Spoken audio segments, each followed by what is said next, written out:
Assalamualaikum warahmatullahi wabarakatuh. Ismi Rizky Sakinah, ana min fasli ahada asyara ulum tabi'iyah thamaniyah.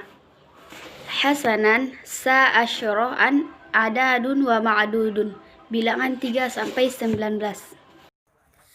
Apakah arti adat ma'dud? Arti adat dan ma'dud.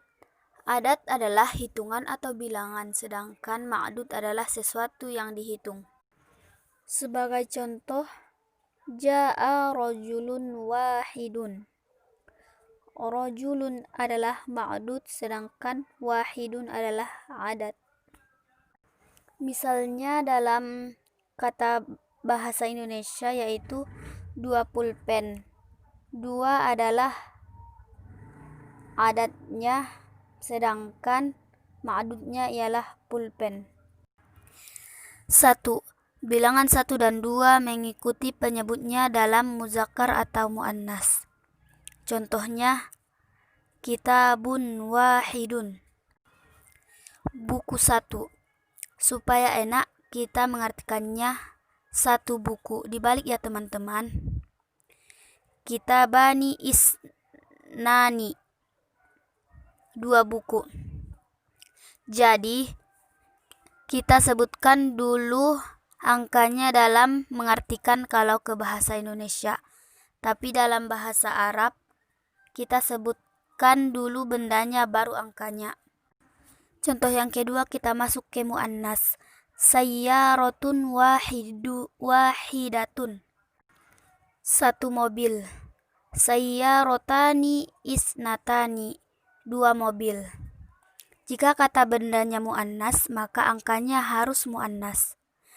Jadi, pola untuk mengenal saat kita menyebutkan pembilang atau penyebut atau adat wal ma'dud, kita harus berpola pada kata bendanya.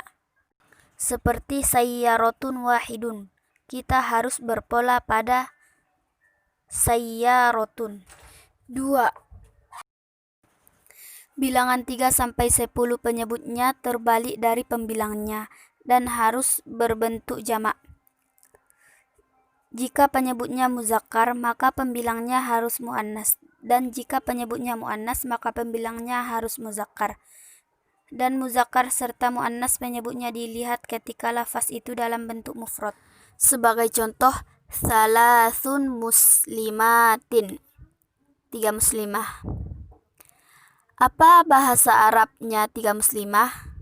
Kalau ada pertanyaan seperti itu, kita bisa menggunakannya salasun muslimatin, bukan salasatun muslimatin. Itu kurang tepat. Yang kedua, asyaru sayyaratin, 10 mobil.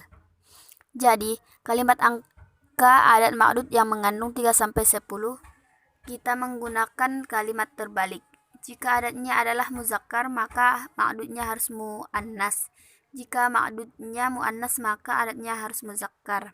Seperti itu terbalik. Ini sudah dituliskan polanya.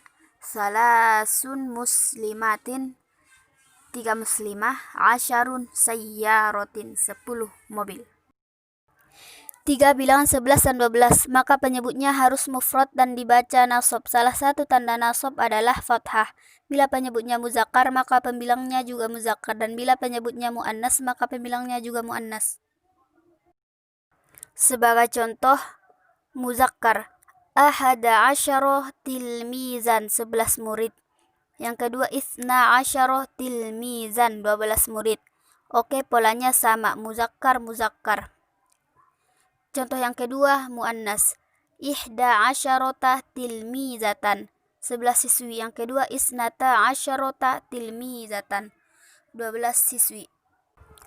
4 bilangan 13 sampai 19, maka penyebutnya harus mufrad dan dibaca nasab seperti pada bilangan 11 dan 12, tetapi perlu diperhatikan hal-hal sebagai berikut. Oke, kita pecah 2 ya. A. Bilangan penyebutnya muzakkar, maka bilangan satuannya muannas, sedangkan puluhannya adalah muzakkar. Sebagai contoh, salasata asyara kitaban, 13 buku.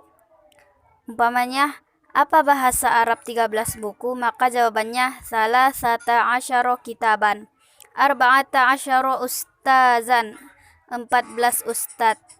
Tis'ata asyara taliban, 19 murid laki-laki. Taliban, apa kata dasarnya? Talibun.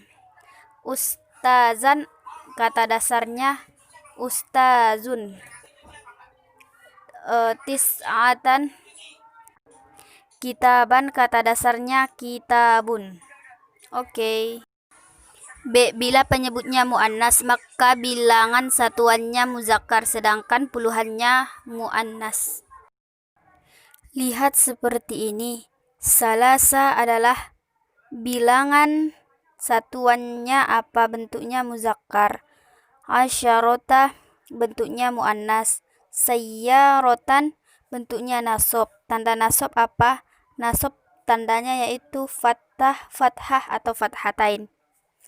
Salasa asyarota sayyarotan, 13 mobil. Arba'a asyrota ustazatan, 14 ustazah. Tis'a asyarotan taliban, 19 siswi. Hadza tafsir minni, syukran jazilan ihtimamikum. Wassalamualaikum warahmatullahi wabarakatuh.